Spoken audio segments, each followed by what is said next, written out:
All right. So NVIDIA, another reason why NVIDIA is doing well is their revenue's been surging. Their revenue skyrocketed from 7.2 billion in 2023 to 44.1 billion in 2025, which is a 69% year-over-year growth rate. By focusing on AI infrastructure and software, they became kind of central to the whole AI revolution, and they've created entire ecosystems around AI. That's why NVIDIA is a $4 trillion company and other companies are not. Now, if you want to look at other companies in that space that haven't had the NVIDIA surge yet, Emma says drop the convention link. Okay, I'll try to drop it in there. If somebody could go to allblacknationalconvention.com and grab that link for Emma, I'd appreciate that. And just put it in the chat. That way I won't get caught multitasking and messing myself up. Because y'all know how bad I am at multitasking. When I start multitasking, I'll get distracted, and then next thing you know, you'll be like, "What is this Negro talking about again? He was supposed to be talking about NVIDIA. Now he's talking about birds that wear Air Jordans in the morning. Like that's how did you get to that, voice? That doesn't make any sense. All right, so here are a few stocks you may want to look at. These are stocks I own a lot of these. These are some stocks in the AI space that might be worth taking a look at. One is AMD.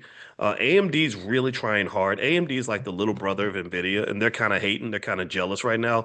They're kind of the Scottie Pippen to NVIDIA's Michael Jordan, and they're really trying to get in the game. And so they're kind of a wannabe. But they are the Solange to NVIDIA's Beyonce.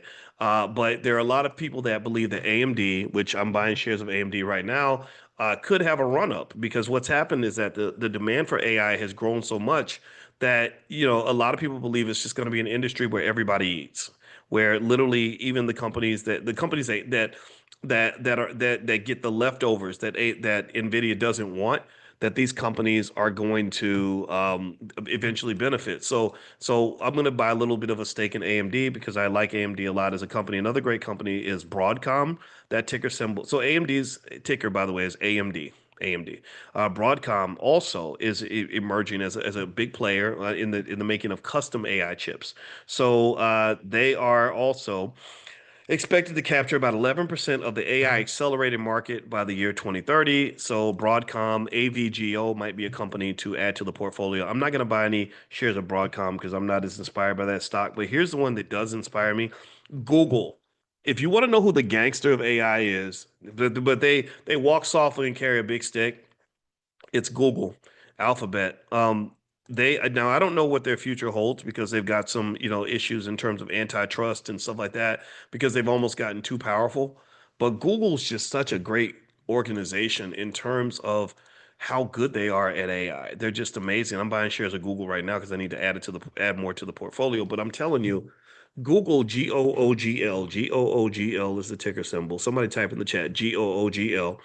Google just impresses me because Google just sort of like they got kind of clowned after ChatGPT came out and people were like, "Oh, Google, so what are you going to do? We thought you were the ones who understood artificial intelligence."